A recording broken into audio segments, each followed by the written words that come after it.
hero to some, a monster to others. He hoped to start a third world war. Ante las exigencias del imperialismo, the CIA and American Special Forces conspired to bring him down. His death is shrouded in mystery, his body secretly buried in an unmarked grave. But the man they hoped the world would forget is the man who would become a legend.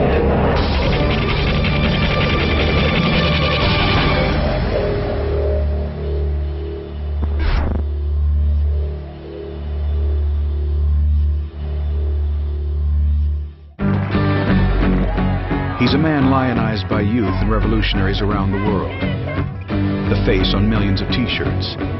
But the real Che Guevara was not a two-dimensional image, but a complex man with an unwavering goal.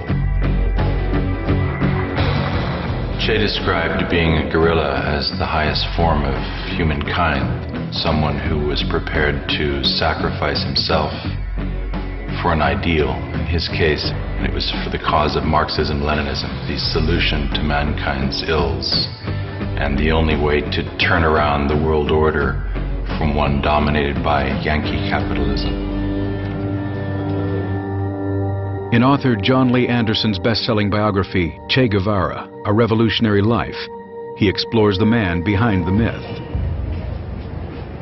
First and foremost, I wanted to know what had led this well-born son of an affluent, old Argentine family, a son of the middle class, with everything going for him, to leave that comfortable existence and become the most implacable, well-known revolutionary of his day. May 14, 1928. Che Guevara is born Ernesto Guevara de la Serna in the city of Rosario, Argentina. Ernesto Guevara Lynch was Che's father. Celia was from an illustrious Spanish family. They were considered to be of the upper class. Carlos Figueroa is a childhood friend of Ernesto's. Ernesto didn't discriminate. He would hang out with all the kids, whether they were children of privilege or the children of servants. The eldest of 4 children, Ernesto is afflicted with chronic asthma, a condition that haunts him throughout his life. The family moves to the hill town of Altagracia, hoping the drier climate will help their sick son. In Altagracia, Ernesto meets Kalika Ferrer. The boys and girls would gather around to dance, but Ernesto was a really bad dancer. He had a bad ear. We'd be playing one style of music and he'd be dancing to another. The adolescent Ernesto was known for being hypersexual. His first experience was with the family maid. He would try to seduce any woman of any shape, age, or appearance. One of Ernesto's more unusual traits is his lack of hygiene, which earns him the nickname Chancho, meaning pig in Spanish. He had a shirt called the weekly shirt because he would only change it once a week. We called him Chancho, and it stuck with him ever since. But he didn't mind. He kind of liked it. Yet for all Ernesto's wild antics, he possesses a very introspective side. He was always searching for a kind of the meaning for life. He was more advanced than his peers. He read serious authors. Nehru and Gandhi and Steinbeck and Faulkner and Mussolini. He was a voracious reader. Though he enrolls in medical school, Ernesto's true education comes from the trips he takes through undeveloped Latin America. Alberto Granado was an older student. He proposed that the two take off for a journey by motorbike the length of Latin America. It was a quest to look beyond the privileged confines that were his birthright. Putting his medical degree on hold, Ernesto and Alberto head out on an old Norton motorbike nicknamed La Ponderosa II on January 4th, 1952. All we could see was the dust on the road ahead and ourselves on the bike, devouring kilometers in our flight northward. They traveled down to Patagonia and across to Chile, where La Poderosa finally gave out. Ditching the bike, they travel on foot and hitch rides on the back of trucks, heading for the interior of Chile.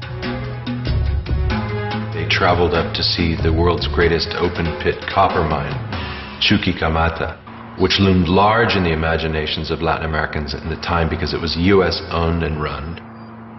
It was this notion of the kind of monstrous capitalist enterprise exploiting the local workers. American companies like Anaconda and Kencock monopolized Chile's mining industry. American companies went to Latin America for two reasons: cheap raw materials and cheap wages.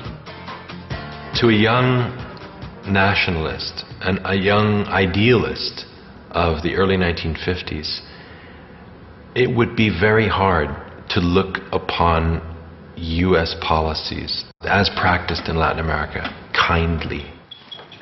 He saw something that he hadn't seen before. He saw the face of poverty. In America, Ernesto, being who he was terribly bothered by what he had seen. le chocó terriblemente. From Chile, Ernesto and Alberto head to Peru and then continue on to Venezuela.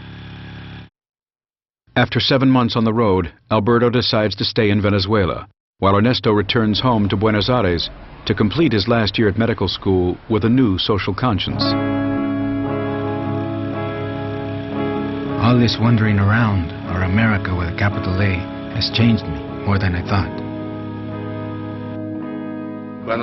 When he finished medical school, he said, "See, you thought I couldn't do it, but I graduated. So pack your bags, because we're going to be leaving soon." Ernesto and Calica head for Bolivia. Along the way, they meet other young travelers. They were students. They had invited us to see Guatemala. Ernesto is intrigued by the students' political fervor and the situation in Guatemala, where President Jacobo Arbenz is attempting to bring about a social revolution through land reform. Arbenz was intent on nationalizing the unused land of the major U.S. banana and fruit companies, particularly United Fruit. Of course, United Fruit was a company that had very close ties to the Eisenhower administration. The Secretary of State, John Foster Dulles, had been on the board of United Fruit. John Foster Dulles was the brother of Allen Dulles, the director of the CIA. United Fruit paid a very skilled public relations specialist to kind of whip up a frenzy about the threat of communism in this small, impoverished country of Guatemala. December 24th, 1953. It is amid this charged atmosphere that Ernesto first arrives in Guatemala. Soon he is introduced to a Peruvian woman named Hilda Gadea. Hilda immediately became besotted with him. She had even went to the point where she pawned some jewelry in order to keep him in his hostels. And eventually they began sleeping together. Hilda introduces Ernesto to followers of a 26-year-old Cuban lawyer named Fidel Castro. He had led an attack on the Moncada military barracks, the second largest military garrison in Cuba, in an audacious attempt to overthrow Cuba's president, General Fulgencio Batista. Many of the people that attacked the barracks, a lot of whom were students, former students, workers, organizers, a lot of them were killed, tortured, killed. The ones that survived, including Fidel Castro and his brother, were sentenced to prison. Castro is serving a 15-year sentence, but Ernesto is deeply impressed with his men. Unlike his Cuban friends, Ernesto is not committed to any cause or ideology, but the ouster of Guatemala's President Arbenz changes his view. The first CIA-sponsored coup in Latin America took place in Guatemala in 1954. And essentially the army got scared and told Arbenz that he had to resign, and he did. Castillo Armas is placed in power on June 27, 1954. He's seen by many as an American puppet. He begins arresting suspected communists and anyone connected to the old regime. Threatened with jail and possibly execution, Ernesto takes refuge at the Argentine embassy. He came away convinced that the United States was, as he famously later called it, the enemy of humanity. Jacobo Arbenz Guzman succumbed before the cold, premeditated aggression of the USA, hidden behind a smokescreen of continental propaganda. Ernesto now considers himself a Marxist. Communism seemed to offer a way forward and a ready-made ideology for the kind of new society that could rise from the ashes of the old. Ernesto Guevara, he left Guatemala a very radicalized individual, looking now for a revolution he could fight in. September 1954. Like many other leftists, Ernesto heads for Mexico City, where former President Cardenas had successfully nationalized its oil fields in the 1930s. Mexico had a historic standing as one of the countries on the flank of the United States who had stood up to Yankee imperialism at the turn of the century. Ernesto reconnects with his Cuban friends and is introduced to Raul Castro. After serving 22 months in prison for his role in the Moncada siege, he has come to Mexico City to try and rebuild his older brother Fidel's organization. And they liked one another. He was a Marxist, as opposed to Fidel, who was still in prison. Succumbing to international pressure, Batista releases Fidel Castro after having only served a 2-year sentence. He also heads for Mexico City. This was a person who had tried to overthrow a dictatorship by the force of arms, and what a lot of people consider almost like a brazen, crazy attack on the Moncada barracks. Now he was exiled from his homeland, and guess what? He was organizing to try and go back and do the same thing. Where Ernesto is reserved, serious, a communist, Fidel Castro was none of these things.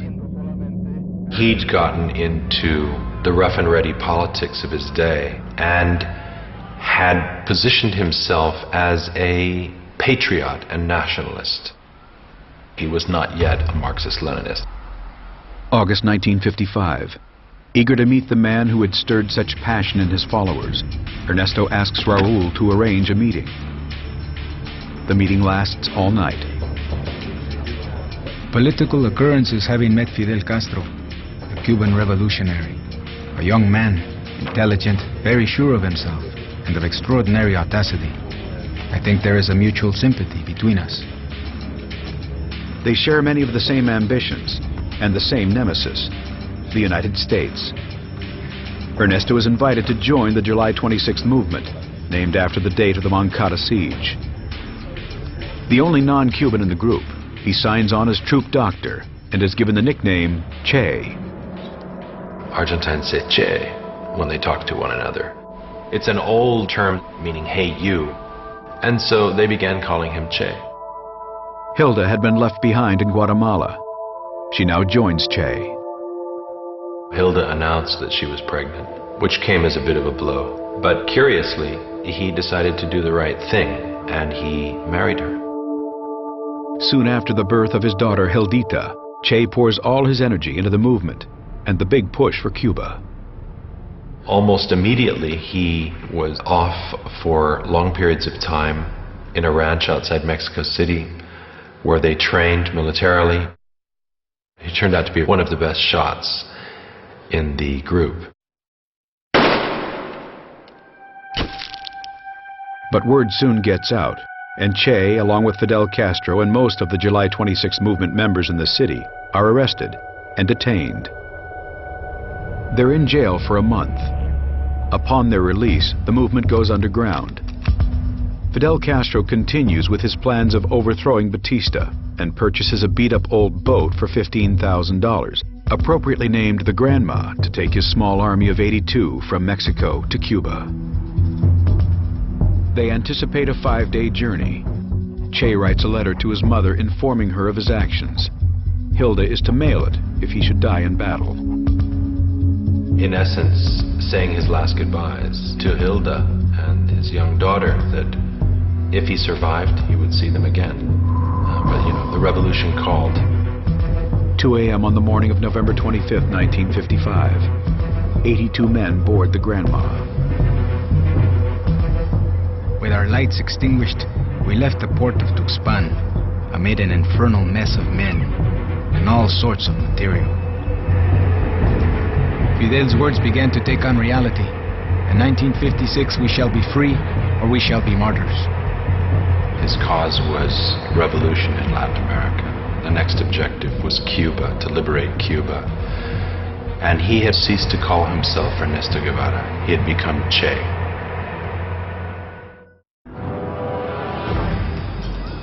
"27-year-old Che Guevara has joined Fidel Castro and 80 others on an armed expedition to overthrow Cuban President Fulgencio Batista.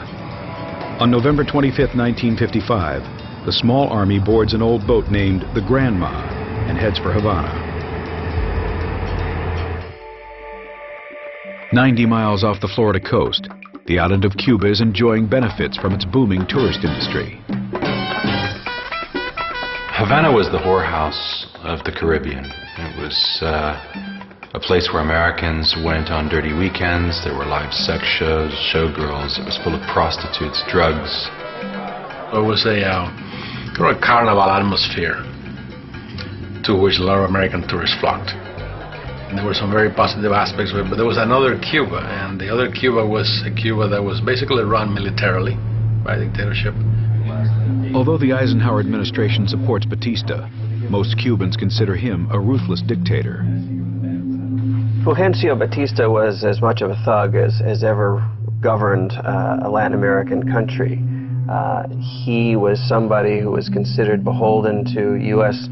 economic interest, to the interests of the U.S. mafia in Cuba. The 7-day passage aboard the Granma has been turbulent.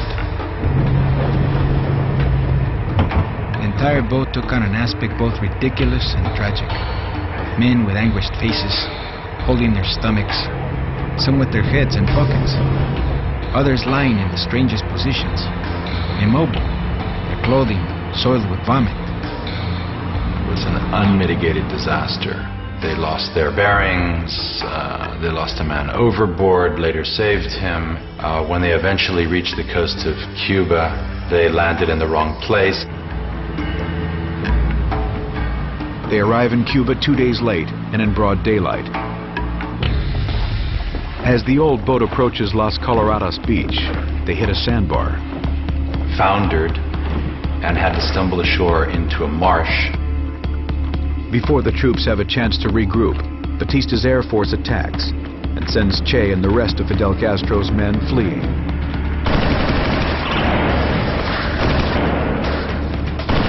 They're able to evade enemy forces for the next 3 days. But on December 5th, their luck runs out.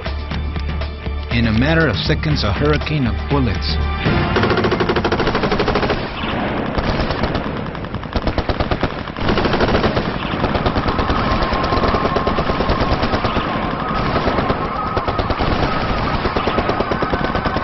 This only added to the Dantesque and grotesque scenes around us.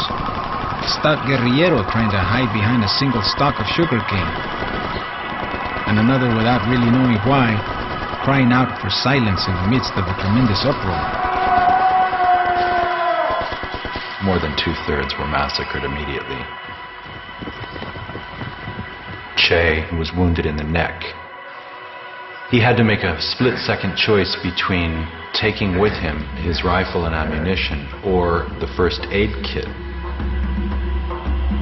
He left the first aid kit and took the ammunition. When Che finally reunites with Fidel Castro and the others, he's shocked to see how small the group is. Only 17 of the original 82 men on board the Granma, amongst them Che and the Castro brothers, Fidel and Raul, were amongst the survivors. The invasion was such a disaster that news reports initially sent out the news that Fidel and Che had died. Fidel Castro, Che, and the others regroup and move towards the Sierra Maestra mountain range.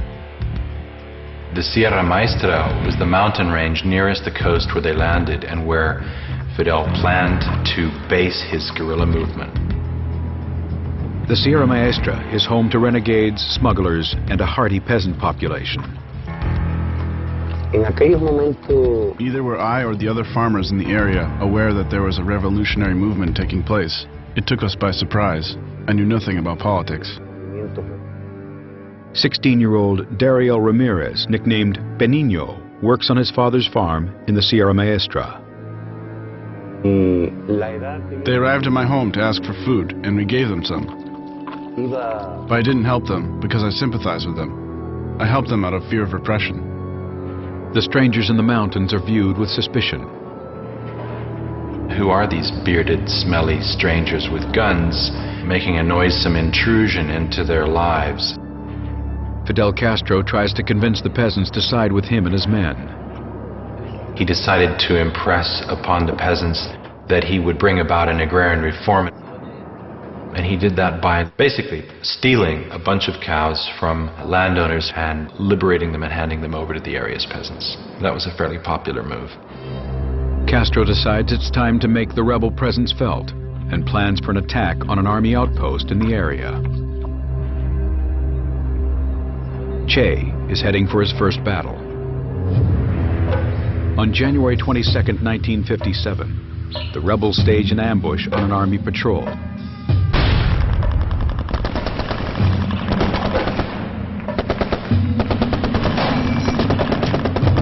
As the first shots ring out, Che is face to face with the enemy.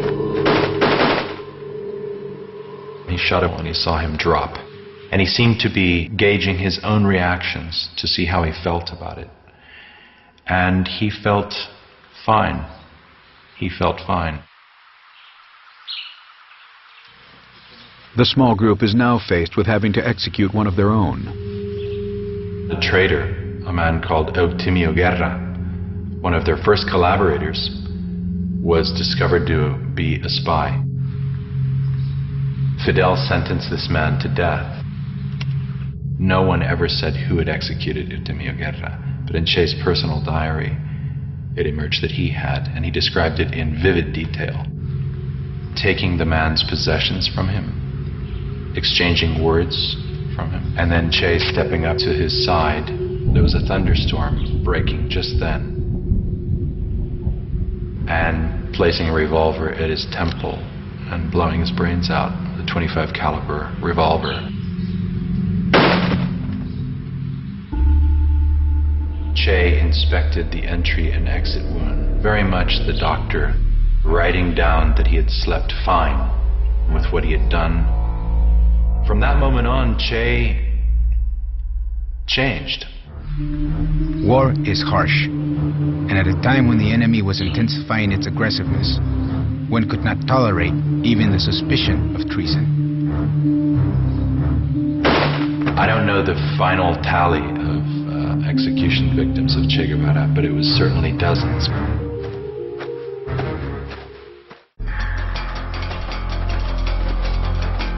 February 17, 1957. Hiding out in the Cuban jungle, a small band of revolutionaries led by Fidel Castro contends with the constant threat of army ambushes and traitors in their midst. But thanks in part to Che Guevara's ruthlessness, the group is slowly gaining in strength and fierce reputation. Fidel Castro's troops and their exploits soon catch the attention of the world press. A newspaper editor named Herbert Matthews from the New York Times, who had got smuggled up to meet him. Castro gave the impression to Herbert Matthews that he had like 100 to 150 men. In fact, the mighty rebel army is made up of only 20 men. When the article is published a month later, it confirms that Fidel and Che have survived the initial attack by Batista's forces, and that their movement is thriving in the Sierra Maestra. In response, Batista deploys 1,500 more soldiers to hunt down the rebels. On March 25th, Batista's army arrived at my house. They surrounded my home and opened fire because I had been reported as a collaborator with the rebel army. They killed my wife. That's why I joined the rebel army. Meanwhile, July 26th urban members sign up reinforcements. One of the new city recruits is Chuck Ryan. a 19-year-old American attending high school at Guantanamo Bay, where his father works as a U.S. Marine Corps medic. We had a large society with the Cubans. We were all friends, and we went to their weddings and their baptisms and things like that. Well, I offered to help them to get gun supplies to fight against the dictatorship. Soon, Chuck and 2 other teenagers from Guantanamo are invited to join the rebels. So we talked about it and settled a few things and left letters for our parents. The American teens, along with 50 other new recruits, are taken into the Sierra Maestra. One of the first people they meet is Che. I think that the real reason they said Che was those men that we came with, many of them were very ill because it took us 30 hours of walking to get up those hills with those packs. There are other American volunteers. One of them is 18-year-old Don Saldini. Whole rebel army, including Fidel, Che, Raul, and my group, was estimated to consist of 300 men. Life within the rebel camp is not easy. I had no soles on my boots. We ate when we could. Sometimes we didn't have water. We marched for a couple of 100 miles over the mountains. I was plagued with dysentery and what have you. In the jungles of Cuba, the rebels are vulnerable to all types of health problems, which Che treats. We would get large infected mosquito bites on our legs and things.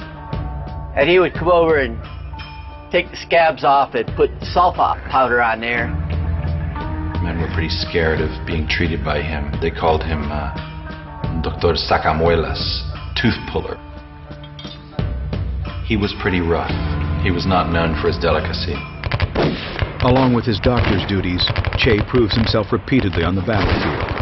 It's been said, in more hands-on fashion than Fidel.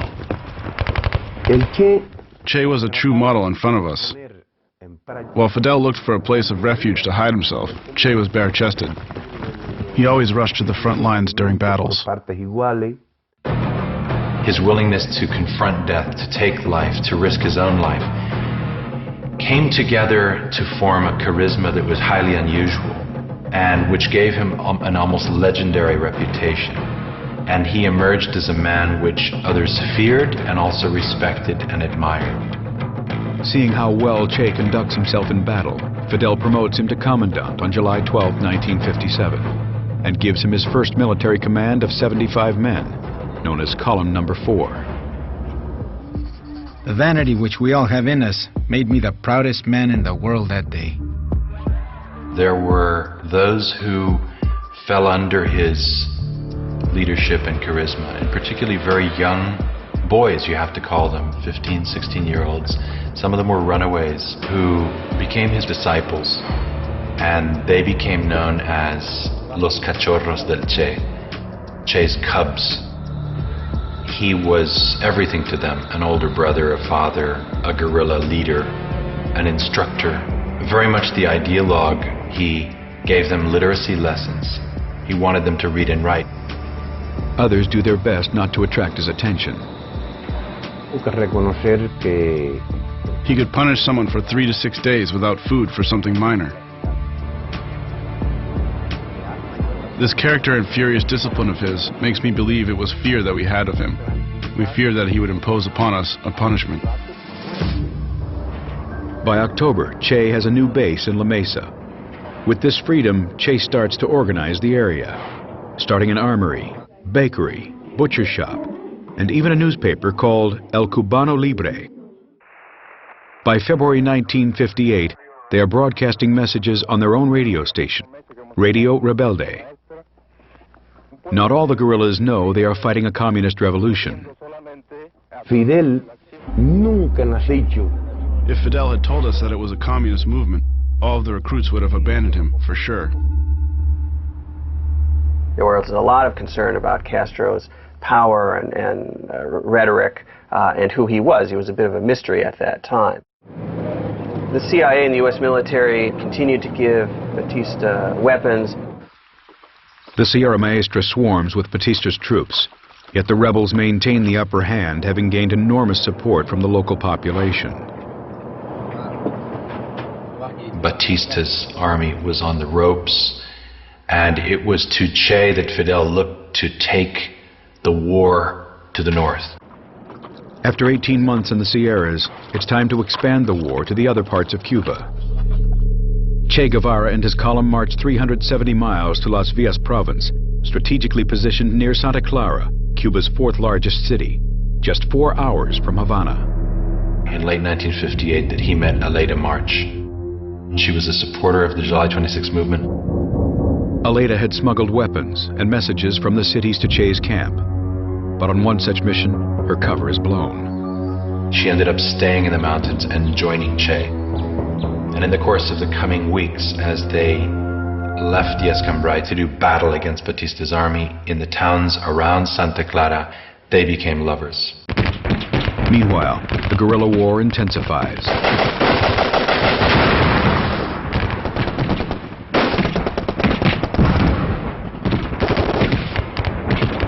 Fidel Castro and his rebel army, now of about 800 men, begin to move through Orient Province, while Che attacks army garrisons using psychological guerrilla tactics to scare away the enemy. Monday, at 1 in the morning, one rebel went and took one shot into the garrison, and got, of course, this massive firepower response. Then went home or went to sleep or went to do something else. The next night, a couple of rebels, one at 11 o'clock and one at 4 in the morning, did the same thing, one shot.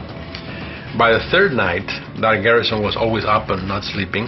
They basically made these people just want to leave. And it's sure, after about 2 weeks, that garrison just abandoned camp and went into town. You're in a situation where you're thinking you're fighting a superior enemy. That morale-wise, that cannot be very good. I think that definitely affected the Batista army. On December 27, 1958, Fidel Castro orders Che to assault Santa Clara, Batista's last holdout, with 340 fighters against an enemy force 10 times the size. The troops were drilled. They knew what they were doing. They knew they had a good commander. They had Che, who was top of the line. They trusted him. We had been monitoring shortwave, Radio Rebelde, and from Santa Clara, from where Che was, and the news didn't sound good. The rebel transmission was that they're getting clobbered. But the reports are mistaken. They're fighting against an army which is larger, but the people that get conscripted into the army are really very, very poor people. They have no stake in Batista staying in power. Realizing the futility of resistance, they surrendered, and more than 100 guns passed over to the side of freedom. The final blow to Batista's forces come when Che and his men ambush an armored train, bringing reinforcements to Santa Clara.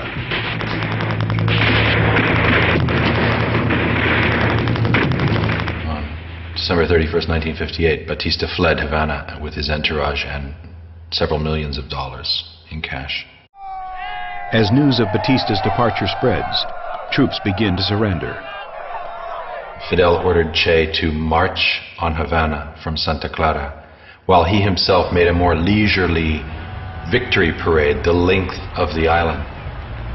32-year-old Fidel Castro and his rebel army arrive in Havana on January 8, 1959.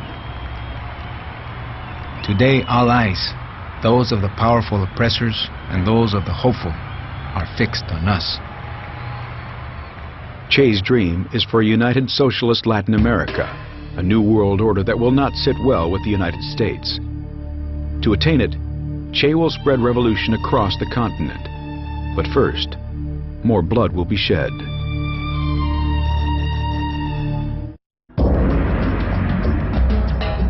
January 2nd, 1959, Havana, Cuba.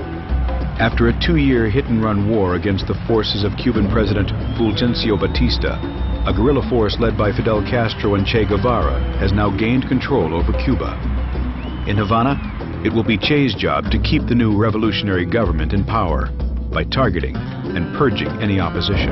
As Cuban President Fulgencio Batista flees in defeat, Fidel Castro and his rebel army make a triumphant entry into Havana. We were received as liberators, celebrated. I mean, people ran out with bottles of rum. People went wild. It was a marvelous experience. I think for the first time in my life we were able to see the people of Cuba united, with one vision, one love, and that it was the most beautiful thing you can see in Cuban history. After 2 years of living in the mountains, the rebels find the temptations of Havana hard to resist. Che had to issue stricter orders on the behavior of his young men who, arriving in Havana for the first time, finding all of these beautiful young women, in essence throwing themselves at them. It was, as Leda described it to me, something of an orgy taking place, particularly in the bushes below the great statue of Christ. Che's wife Hilda had not seen him since the guerrilla campaign began 2 years earlier. She flies to Havana with their daughter, unaware that there is another woman in his life. And immediately he told her that he was no longer in love with her and he wanted a divorce. Che was married to Leda just a couple of months later in a small ceremony with Raul Castro acting as one of his witnesses. As Che puts his personal life in order, Fidel Castro begins to implement the first major changes in Cuba. Well, in the beginning, most of the population was expecting a change. Castro, always he was in the mountains, he promised free election in 18 months. There is not communism or Marxism in our ideas. We will not seize any land from anybody. Yet on February 16th, just 2 months after the rebels' victory, Fidel Castro was sworn in as prime minister, and the elections never take place. Then certain segments of the professional class and the elite and the middle class began to view Fidel Castro and his regime with suspicion. There was a debate that started almost from the day Castro took power about whether he was a communist or not. And part of this debate focused on Che Guevara, who obviously did get on the radar screen pretty quickly of the CIA. Fearing that an alliance with the known communists could jeopardize his position, Fidel Castro keeps Che at a distance. He ordered Che to take over the La Cabaña fortress, which is an old colonial garrison overlooking Havana Harbor and the city. That was where the war criminals were tried. Che orders executions of those found guilty. In essence, carrying on with what he had been doing in the war. Summary trials for torturers, for men accused of war crimes, and carrying out their firing squad executions in La Cabaña. The American guerrilla Neil McCauley had spent several months with the rebels and helped train the soldiers. He is approached by the commander of the firing squad on its first round of executions. I said, look, this is a matter for Cubans. You guys do it. And he said, no, but look, they make a mess of it. We need somebody who's at least going to hit the mark. I was prevailed upon. I didn't mind. I'm glad to shoot these guys. And so I walked out there. I took command of the firing squad. I directed them against him. And I mean, this time, killed him. And then the next guy who came up, I took that one too.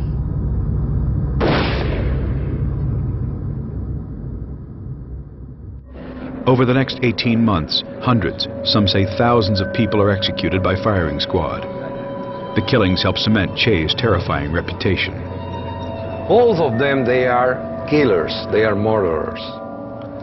Castro has killed thousands of people, and Che Guevara has killed thousands of people too. So Che was the devil.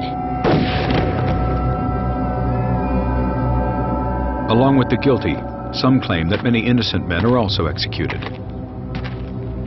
That's the reason why a lot of people hate him so much, because he caused so many families to grieve.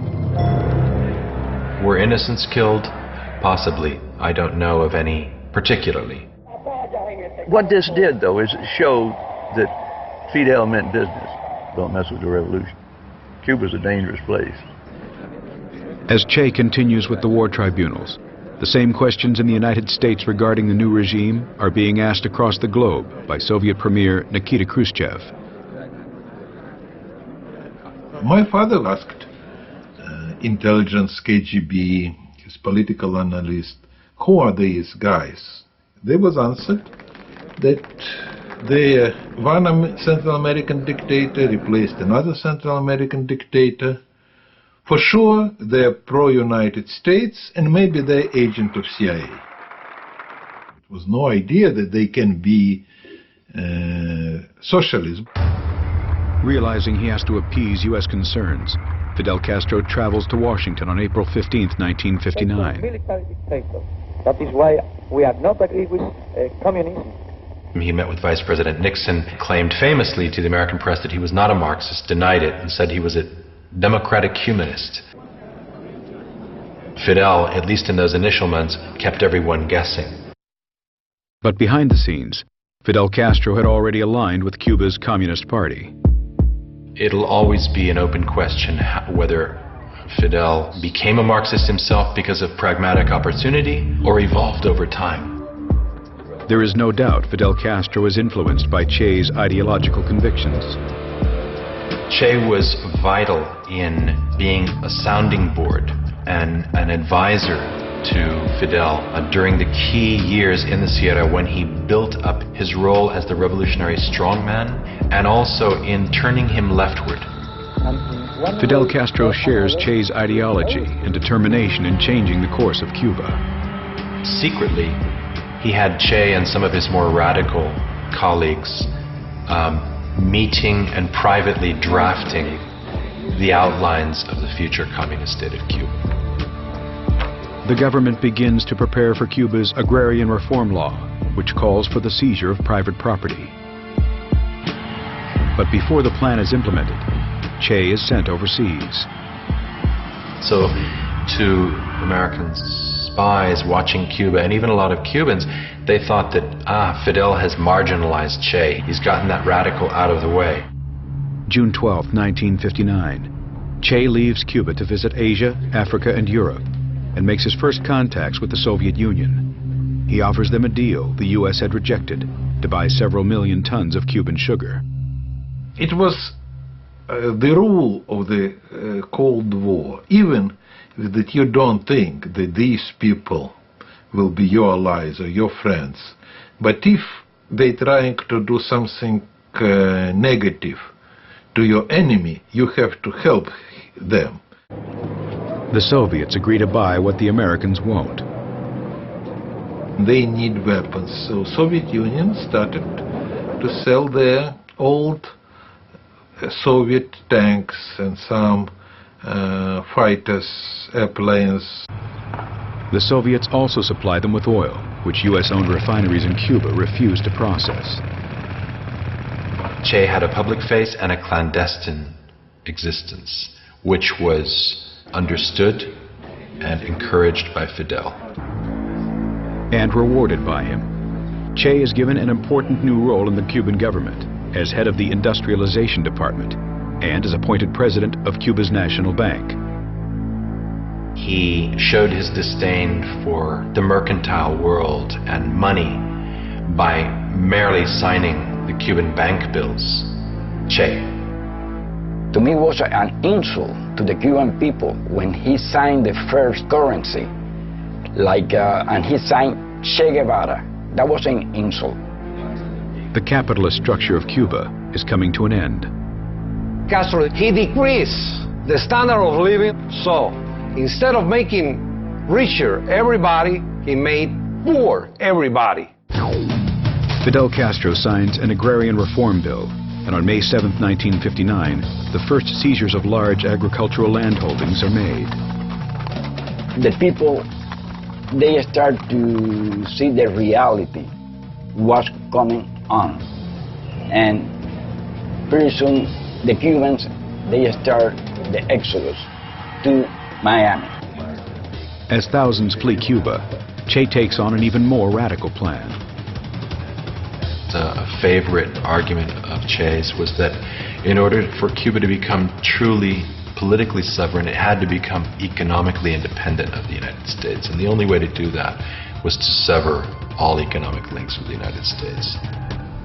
The United States has billions of dollars invested in Cuba. Everything was owned by the United States. The electricity company, the ports, the mines, the twice-daily airline shuttle to Miami, the television stations. With America's refusal to refine Cuba's oil, Fidel Castro responds by nationalizing all foreign oil companies. In retaliation, the U.S. breaks all diplomatic relations. Less than 10 months later, all U.S.-owned companies are seized. Washington fights back and announces a trade embargo on all exports to Cuba. As tensions rise with the U.S., in Cuba, any opposition to the regime is viewed as counter-revolutionary and a crime. Even the practice of religion is frowned upon. Several dozen Catholic priests are expelled from the island. Over a Bible, they promise to fight until we had Cuba free or until death. And mainly the founders of that organization, my organization, they die in front of the firing squad. The killings were terrible, everywhere. I didn't want to live under a regime like that, and my wife didn't want to. As thousands flee Cuba, the stage for confrontation with the United States is set. Fidel Castro's revolutionary government can no longer be tolerated. Frankly, he's uncontrollable. That was the key. We cannot control him. You see the clear CIA memoranda saying Fidel Castro has to be eliminated and the Cuban Revolution has to be rolled back, and we need to go forward with a plan to overthrow the Castro government. As Che Guevara's vision for a socialist Cuba becomes a reality, President Eisenhower meets behind closed doors. The time for action has come. A secret war is about to begin.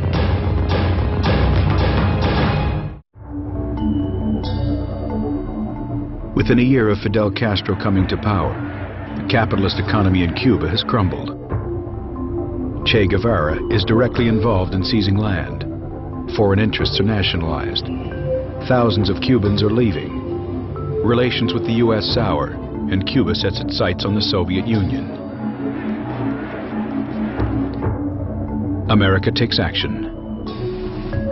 A plan has been presented to President Eisenhower, and he signs it. A covert operations program to invade Cuba goes forward. The U.S. responded to the radicalization in Cuba by building up its biggest ever CIA base in Miami, recruiting thousands of Cuban exiles to work for it. One of the CIA's recruits was a young man called Felix Rodriguez. Born and raised in Cuba, Felix's family fled to Miami after Fidel Castro came to power. I learned that they were training camp to go and fight Castro, so I joined them. And I was then 18. The Cuban exiles train in Guatemala under the direction of the CIA, and a smaller group is sent into Cuba. Our team infiltrated Cuba before the invasion to work with the resistance. Back in the United States, John F. Kennedy is sworn into office on January 3rd, 1961. At the very first meeting, the CIA director for the Western Hemisphere said, unless you eliminate Fidel Castro, Raul Castro, and Che Guevara as part of this plan, you are never going to win. This is going to be one long, drawn-out affair. Kennedy agrees. Not only will he support the CIA plan to invade Cuba, but CIA assassination plots as well.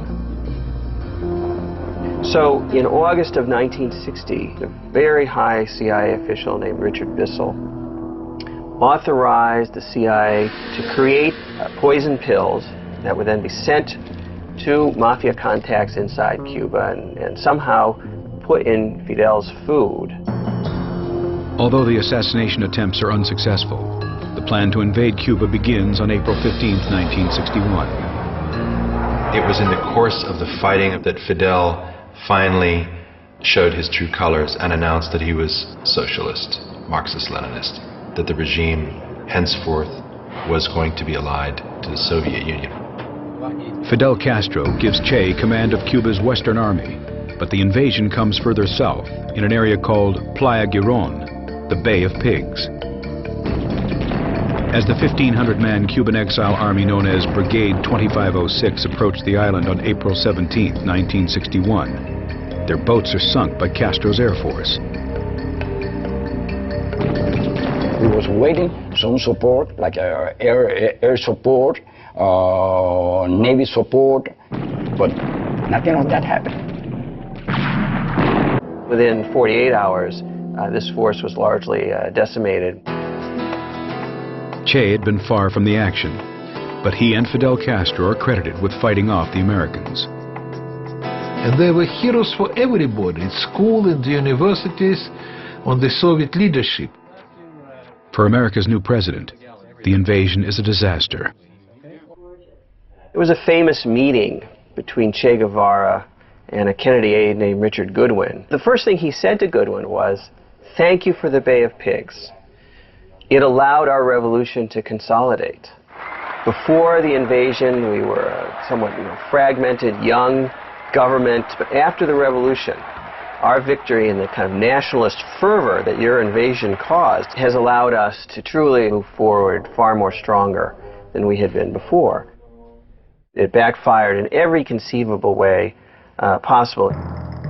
Fidel Castro and Che are convinced that America will invade again and turn to the Soviets for protection. My father told, we cannot protect Cuba using our conventional forces. So it must be signal. If you invade Cuba, you will be in trouble because we are serious. The last discussion about deploying missiles in Cuba, it was in Che Guevara and Khrushchev. It's not long before the Soviet missiles installed in Cuba are detected. It's a very, very dangerous time. Fidel Castro and Che pushed the Soviets to launch the missiles in the event of an American ground invasion.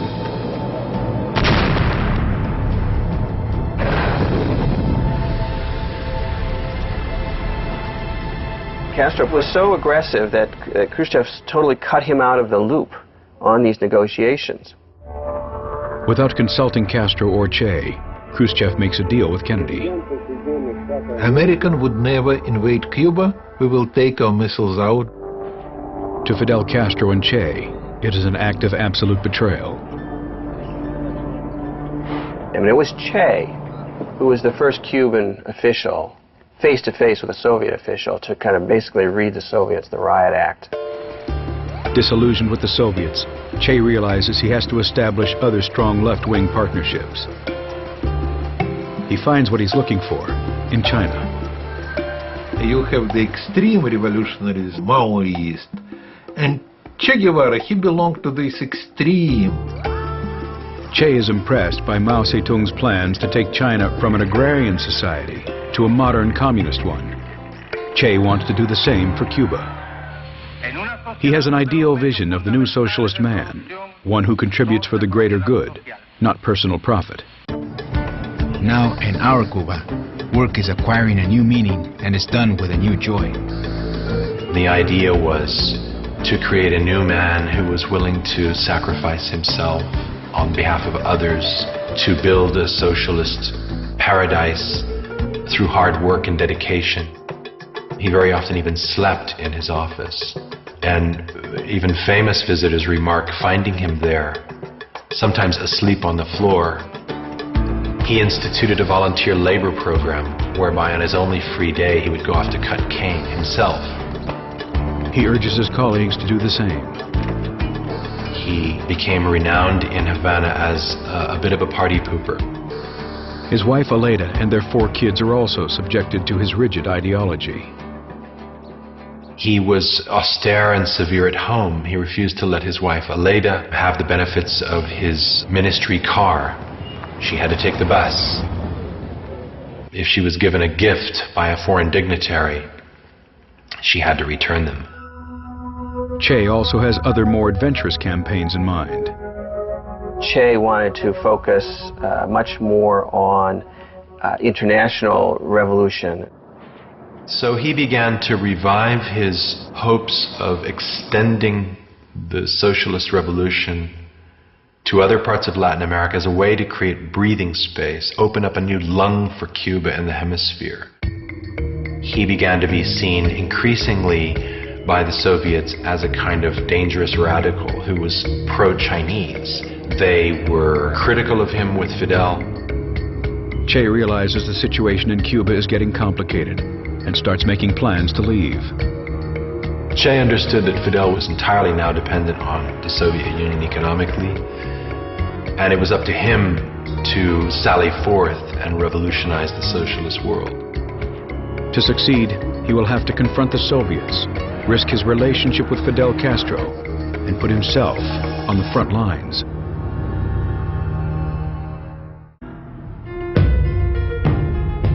By 1963, Cuba's economy has hit an all-time low.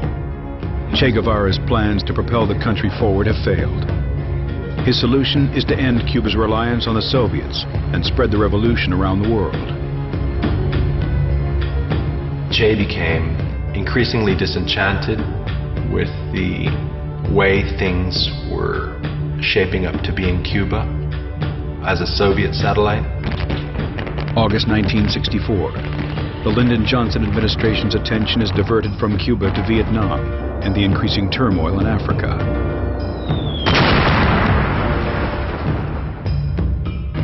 The Cubans also have their eyes on Africa, particularly on what had been the former Belgian Congo. The Congo lay at the heart of Africa. It could be a kind of motor or heart for socialist revolution which could radiate outward and liberate the hemisphere. President Kasavubu's government, backed by the CIA, fights a rebel group called the Congolese National Liberation Movement. The CIA creates an army of about, on average, 1,000 mercenaries, half from South Africa and Rhodesia, the other half from Europe. And the Cubans felt that they should go and support the forces who were fighting the United States-backed groups. The impression Che Guevara got was of a revolt that was still very strong and with very committed leaders. With the Congo in mind as a place ripe for revolution, Che heads to New York and the country he has for so long despised. He came to the United States in December of 1964 and addressed the United Nations.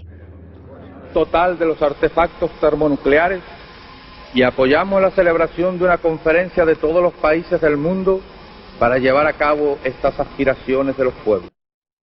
Wearing the green fatigues of the revolution, he criticizes the U.S. involvement in Vietnam and the conflict in the Congo.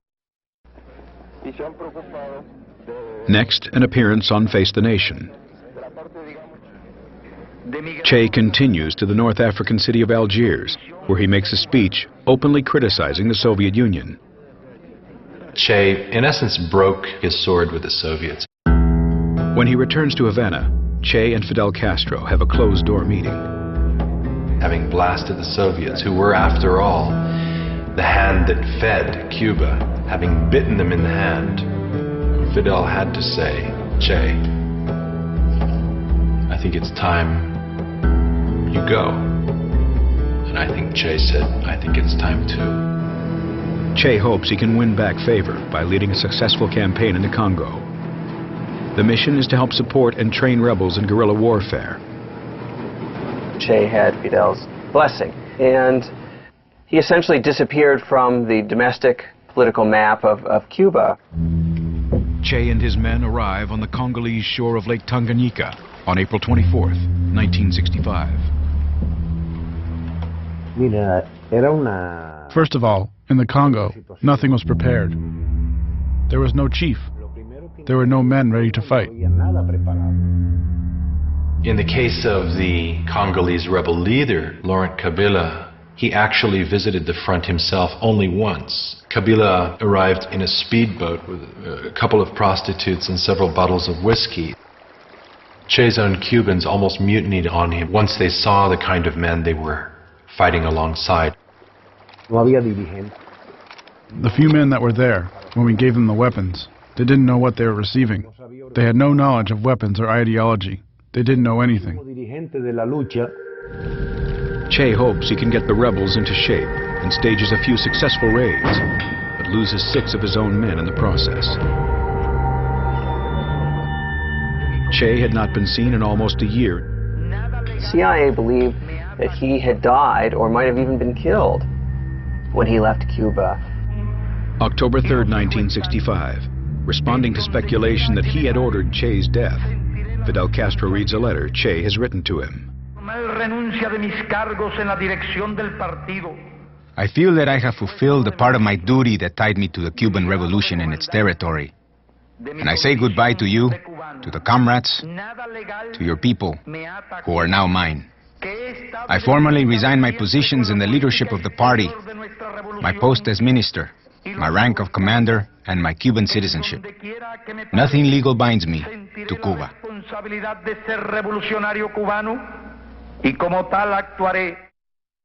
Che had not expected the letter to be read publicly. Y resulta que ya no lo era. The day that Fidel read that letter is when we found out about it. It was a very difficult moment. He was neither the Cuban nor African leader. Che himself was going through a very dark period. While there, he received the news that his mother had died. He was very close to his mother, and that was really hard on him. He had turned into a withdrawn man. He didn't talk. He was always alone, sitting on a tree trunk. He was in a bad mood and he spoke very little with us. By mid-October, government forces and mercenaries advance. His camp was nearly overrun. Rebel resistance collapsed. And at the same time, what you have is the decision of the government of Tanzania that they're no longer going to support this war. Fidel urges Che to abandon the mission and bring his fighters home. Their retreat from the Congo was ignominious. That's how he himself described it. They just barely escaped with their lives. Admitting defeat, Che holds up at the embassy in Tanzania and then moves to a safe house in Prague. Fidel sent couriers to him, urging him to reconsider and return. Che refused.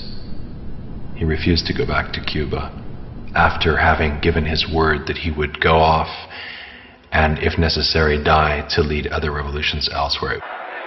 After some time, Fidel told Che that he had brokered a deal with the head of the Bolivian Communist Party for him to go to Bolivia. He jumps at the chance.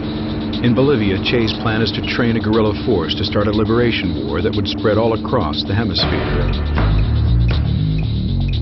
What he hoped to do was to spark off enough guerrilla insurgencies around the world that would attract American firepower, distract it from Vietnam, and ultimately sap it of its strength, and to overturn the world order once and for all. He was trying to start World War III. A war that will wipe out capitalism and install communism in its place. If he was successful, he'd be able to change the world. I don't think Che ever really contemplated failure. After the failed mission in the Congo and his farewell letter to Fidel Castro read publicly, Che Guevara refuses to return to Cuba without a success. His plans to expand the revolution bring him to Bolivia.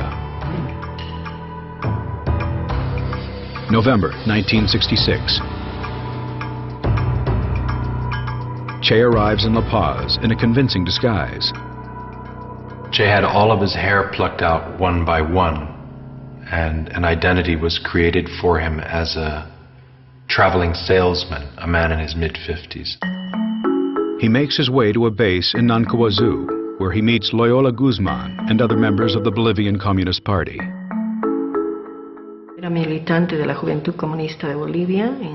The encounter with him was a surprise because of rumors that he was held prisoner in Cuba, that Fidel was going to kill him, that he was leading guerrillas in other countries. Che explains the mission to the group.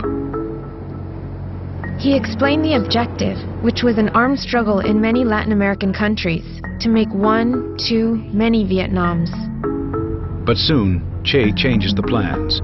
Instead of using Bolivia as a base to start revolutions in other countries, Bolivia will be used as the starting point for the revolution, which he himself will lead. The party secretary general at that time, Mr. Monge, went into the camp and spoke with Che Guevara. And he told him that the only chance they could have was if the Bolivian Communist Party, Moscow line, would take the lead of this movement. Che refuses to give up his position of leadership. The party has taken up arms against us, and I do not know where this will lead, but it will not stop us. But the loss of support from Monge's group leaves Che with only 24 soldiers. They include some of his old Cuban comrades. By the time they arrive in Bolivia, Che's disguise is well grown out. When we arrived, there was none of what Fidel had promised was there. There was no food, ammo, medicine, or anything. To make matters even worse, the peasant support the movement had so relied on in Cuba is nowhere to be found in Bolivia. We had a land reform in 1952, so every peasant was the owner of his own piece of land. We had a democratic government and we had free press. The Chaco region of Bolivia, where Che has chosen to begin his campaign, is also unwelcoming. There was no vegetation, no animals. There were no farmers. Yet Che continues with his plans. If he could succeed in Cuba, he could do the same in Bolivia. March 19, 1967. Che and his men are joined by a few old acquaintances. They include French Marxist Regis Debray and two longtime supporters of the revolution, artist Ciro Bustos, and a former East German spy and suspected KGB operative named Tanya. Firmly committed to the communist cause, Tanya is the only link between the guerrillas and the outside world. Tanya was the one who searched for everything before starting battle, from clothes, shoes, food, ammo, and everything. She quickly mobilized and got everything. She reached the highest levels of the Bolivian government.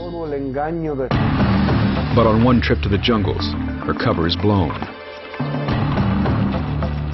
Tanya is forced to stay with the guerrillas, but for some the conditions are too difficult.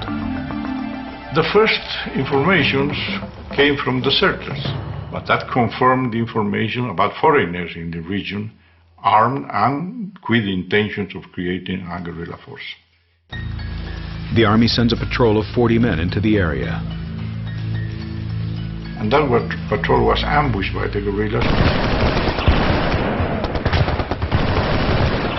And on the 10th of April, we had another two ambushes. Two patrols were ambushed again by the guerrillas. Che decides to split the group in two. A rebel leader named Joaquin will take the rear guard, while Che joins the vanguard. He instructs Regis Debray and Ciro Bustos to try to get a message out to Fidel Castro. In their attempt to do so, they're captured and taken prisoner by Bolivian armed forces. Sergeant Miguel Arroyo interrogates them. Bustos practically spoke voluntarily because he was very worried. We gave him food and he talked. Bustos drew images of the Cuban guerrillas without naming them. And that's when they were able to see Guevara's profile, with the beard and his pipe. Regis Debray confirms Che's identity. When he resurfaced in Bolivia in 1967, you see the CIA intelligence reports saying, well, I guess we were wrong in thinking that he might have been dead these last several years, because it appears that he's alive and well and promoting revolution in the jungles of Bolivia. The CIA sends a couple of agents to Bolivia in June 1967. One of them is Felix Rodriguez, the man who at age 18 had trained for the Bay of Pigs and had volunteered to assassinate Fidel Castro and Che. The Bolivian government was sure that he was trying to promote the guerrilla in the area. With evidence of Che trying to start a guerrilla war in his country, Bolivian President Barrientos starts a propaganda campaign against them. They would say that if we went out, we would be mugged and raped by guerrilla fighters. That's what would be rumored.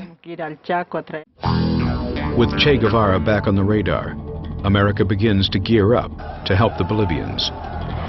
It is absolutely clear that the CIA made this #1 priority in the summer of 1967. Lyndon Johnson was monitoring day by day the progress that was being made in tracking down and eliminating the great revolutionary Che Guevara. A legacy of Kennedy's presidency is the creation of an elite counterinsurgency group known as the Green Berets. They are deployed to Bolivia. The mission was to train from scratch a Bolivian Ranger battalion, specifically trained in tactics, to go after Che Guevara and his guerrillas. 800 Bolivian soldiers are selected and trained at a camp called La Esperanza. Metódicamente, ¿no? We were like kids in a toy store, practicing with real war munitions, particularly machine guns, rifles, hand grenades, rockets. They were willing students, they were enthusiastic. They turned out to be good soldiers. As things heat up in Bolivia, Che decides it's time to leave, but not without all his comrades. It's been 4 months since Che's column has seen the rear guard. They had stayed behind at base camp with the sick, including Tanya. She was physically in pretty poor shape. She had a uterus cancer that was eating her, and there was a report from the guerrilla that she was delaying the movement of the guerrilla because she could hardly walk. Che wants to link up with the group to make their way towards the Andes for their final escape. Only days apart, both groups begin to move separately towards the Rio Grande. On August 31st, Joaquin's column gets there first. And they contacted a peasant to show them how to cross the river. But the peasant betrays them and informs the army exactly where Joaquin plans to cross. And when this group was crossing the river, they ambushed them and killed them, including Tanya, the only woman on the group. She was shot through both arms, went through the whole body, and her body went right into the water. And basically, the whole guerrilla was annihilated with the exception of 2 guys. Once his comrades in the second column were wiped out, the story of Che Guevara in Bolivia was really a survival story after that. A kind of epic journey. They moved from a beastly hot, thorny wilderness up into the high Andes, underfed, under ambush, sick. By September, 39-year-old Che and his men have been moving through the harsh Bolivian jungles for 10 months. Che had lost almost half his body weight. His hair was matted and long. His men were hallucinating. Juan Pablo Chin was practically blind. Paco was now crazy. He was mentally insane. Willie didn't want to fight anymore. It was all terrible. Che sends Benigno to get some much-needed supplies. As they approach the village of La Higuera, they run into an army ambush.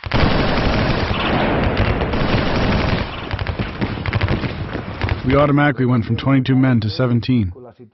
We lost 3. They got me. The bullet entered here and stayed here by the medulla. I was able to return to where Che was located. Wounded, sick, and exhausted, the guerrillas move slowly through a ravine near La Higuera. On October 8th, they're spotted by a local farmer who reports back to an army officer. The 2nd Ranger Battalion is immediately deployed to the area. Everyone had to get their weapons and get ready. One of the columns was so large that it had 650 soldiers transporting during the night. So I got about 70 men with me and went down to La Higuera and from there to the ravine. As the Bolivian Rangers descend the mountains, Che realizes he and his men are trapped. They'll have to fight their way out. We received 5 from the guerrillas. 2 soldiers were killed. So we started fighting.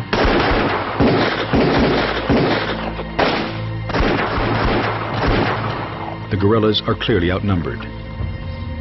Some of the guerrillas were killed. Che himself was wounded, and his rifle was literally shot out of his hand. He was incapable of firing it. A Bolivian guerrilla named Willie comes to his aid, trying to lead him to safety.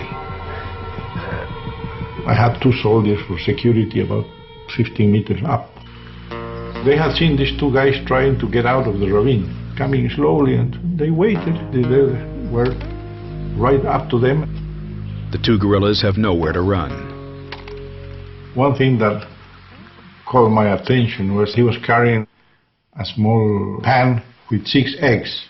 He was very careful with these 6 eggs, probably because he was going to his food for the next days. No? So I asked him, "Who are you?"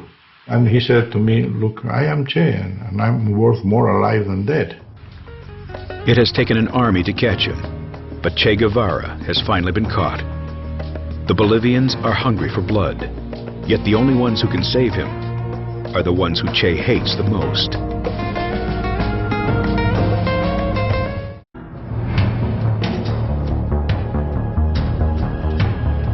October 8, 1967. After 11 months on the run, Che Guevara's dreams of revolution have come to a bloody end in the Bolivian jungles. We knew Che had been taken prisoner. We planned an escape, to get out and report what had occurred, the truth about Bolivia. With most of his men dead, Che and Willie, a rebel soldier, are escorted out of the ravine.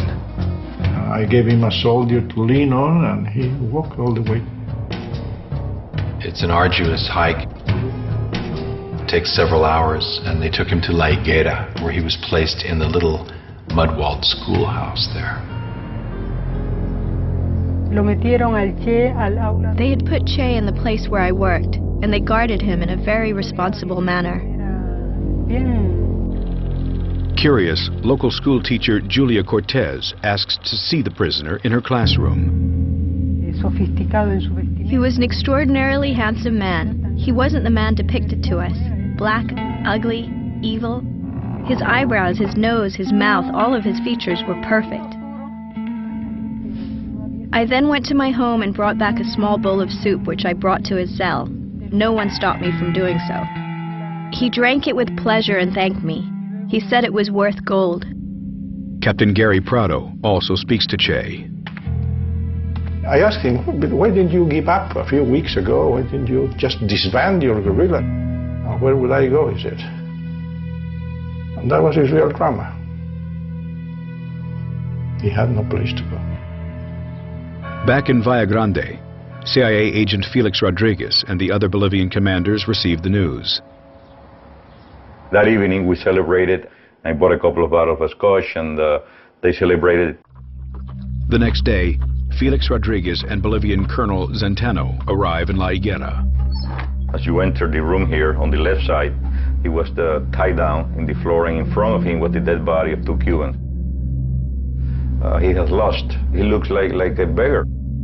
You feel sorry, pity at the way he looked. I mean, he was a total disaster. Colonel Zenteno tries to question Che. Colonel Zenteno was the one who did the talking. I just stood there with the other officer, and he started asking questions to Che, and Che would not answer him. Until Zenteno got mad and said, "Well, you are a foreigner, you came to my country, the least you can do is answer me." And he would not answer him. So he left the room. Felix sends a message that Che Guevara has been captured.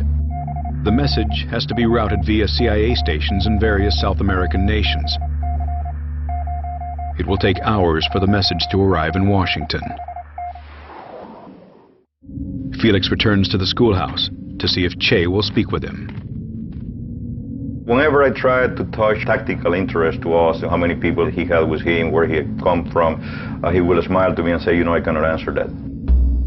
A lot of time, to be honest with you, I was not even paying attention to what he was saying. My mind was running the image that I have seen him so many times next to Mao Zedong and the Soviet leaders, and the uniform and the way he looked at that point in time. I mean, it was quite a striking situation, a unique situation, really. Felix takes Che outside and poses with him for a photograph. And at that point in time, I felt that, his life was going to be spared. A short time later, gunshots ring out from the schoolhouse. I thought they had shot Che. So I run back. I opened the door and he looked at me, I looked at him, and then I run to the next door, and then I saw Willie, who was, just dying at that point in time. And then the soldier who shot him told me, "Mi Capitan, he tried to escape," which is ridiculous. I mean, he received order to execute him. Later that morning, a message comes in from Bolivian High Command in La Paz to the highest-ranking officer on site. Colonel Centeno was in the field, all the captains were with him, and there were only 2 lieutenants and myself. I had the rank of captain in La Higuera, so they called me. The Bolivians had a numbered code. We knew from advance that 500 was Che, 600 was dead, and 700 was to keep him alive. So I asked them to repeat it, that they confirmed there was 500, 600 from the High Command, and that's why I received the order 500, 600. Colonel Centeno returns to La Higuera. Felix talks to him about reversing the order. Colonel, there are orders from your command to eliminate the prisoner. The order from my government is to try to keep him alive at all costs, and we have helicopters and mobility to move him out of here to Panama. But the Bolivians won't back down. Che is too much of a liability. They want him dead. Very early, we heard the radio news that Che had been captured and that he was dead. Felix is approached by Julia Cortez, the school teacher. Julia Cortez came to where I was and said, "Mi Capitan, when are you going to shoot him?" He said, "Señora, why do you say that?" She showed me the radio and said, "The radio is giving the information that he already died from combat wounds." So at that point in time, I thought there was no point in waiting any longer. With no word from Washington and Bolivia's president demanding Che's death, Felix decides to proceed with the execution order. It was their decision, their war, and he attacked their country. So it was their responsibility, and I should not interfere with that and let history continue its course.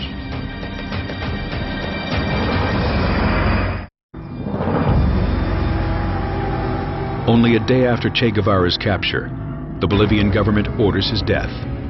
News reports falsely claim he has been killed in battle. Held in a cell with the dead bodies of his comrades, Che Guevara awaits his fate. 12:30 p.m. on October 9th, CIA agent Felix Rodriguez enters the schoolhouse. He was sitting in the bench. I stood in front of him and said, "Commander, I'm sorry, I tried my best." He turned white like a piece of paper. But he composed himself and said, "It's better this way. I should have never been captured alive." And I asked him, if I can send a message, do you want anything for your family? And then he changed and said, "And if you can, tell my wife to remarry and try to be happy." Che stood up. He thought that Rodriguez was going to kill him then and there. Felix told me that he then embraced Che as a gesture to a kind of noble enemy, said goodbye, left the room. Rodriguez went out and asked for volunteers. Mario Turan, a young sergeant, steps forward. Came to where he was because I knew he was to be executioner and said, "Look, don't shoot from here up, shoot from here down because he's supposed to die from combat wound." Turan enters the cell, ready to execute the rebel leader. When he sees Turan entering the room, he knows that this is the man that's going to kill him. You know when you look into your murderer's eyes. He knows he's about to die. When Turan came in, he said, "Shoot, coward, you're only going to kill a man. In other words, you're not going to kill my ideas." Turan fired several bursts into Che. The first seemed to hit his arm. Che fell on the ground and bit his hand hard to avoid crying out. And then Turan finished him off with another burst, something like 9 bullets that entered his body. The fatal bullet entered his thorax, and he asphyxiated on his own blood. Captain Gary Prado and Captain Sergio Torrelio came down, and we all came into the room. And then Gary Prado said, "Mi Capitan, I think we have finished with the guerrilla in Latin America." He wasn't even put in the helicopter, he was just tied to it. I saw it with my very own eyes. He was tied on with a rope. Before the helicopter leaves, a priest steps forward. He gave the last benediction. He's the man who is an atheist, who doesn't believe in God, and he did receive the benediction of the Catholic Church. Che's body is flown to the local hospital in Valle Grande. People from miles around come to view the body. One of them is local portrait photographer Rene Kadima.